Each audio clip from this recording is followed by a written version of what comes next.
We hear correction, market meltdown, slump, all these negative words related to the housing market. And I will say there is a housing market correction, but it's not in the area where the consumers would normally associate with. Think about the stock market. Again, when we say stock market correction, people will say, darn, I lost a lot of money. So that's the way people will be viewing the stock market. In the housing, when we say currently slump, meltdown, and other negative words, people are not really losing money, particularly in Lexington. So people who bought a home, perhaps in certain neighborhoods, maybe their values are down 5%, 10%. But in the aggregate, the prices, according to the latest data, is up about 1% from the year before. If one goes back 2 years, 3 years, or 4 years, they're very happy that they've made a purchase. Their equity has increased as a result of buying a home. But nonetheless, a lot of words on correction. So let's see where this is. Home sales are coming down. So that's the national home sales data, which is the one that media will be covering. And if the media is covering, this is what the consumers are getting information. So correction is in the transactions.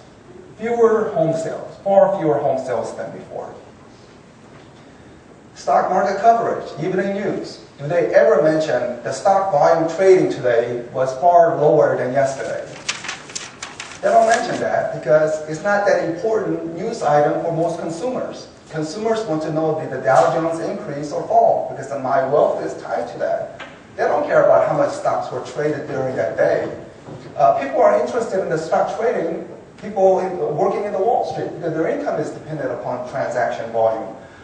Some analysts say the trading volume may imply something about future trends, but that's sort of very esoteric, sort of minor.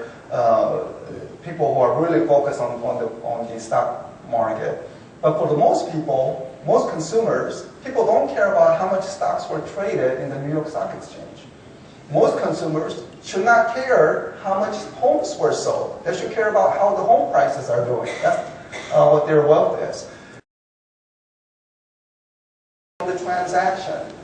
Is transactions important? Yes. To the people in the industry. People's incomes are tied to, commission incomes are tied to transaction. So for people in the industry, it's very important news. Consumers, no, it's not an important news. For consumers, they're wondering, if I buy a home today, will it rise or not rise? I have a home, will it rise, not rise? So from a consumer's point of view, transaction is not that important. But constant message. Home sales are down 30% from a year ago. Major housing market disruption in the country. Ordinary consumer. You are busy with your life and you hear, wow, housing is terrible, just terrible. You get a quick snapshot and they just think about the DC market. 13 people who got disappointed. Now they're just sitting out, even though home prices are lower today than before. Because they're hearing all these negative adjectives associated with housing.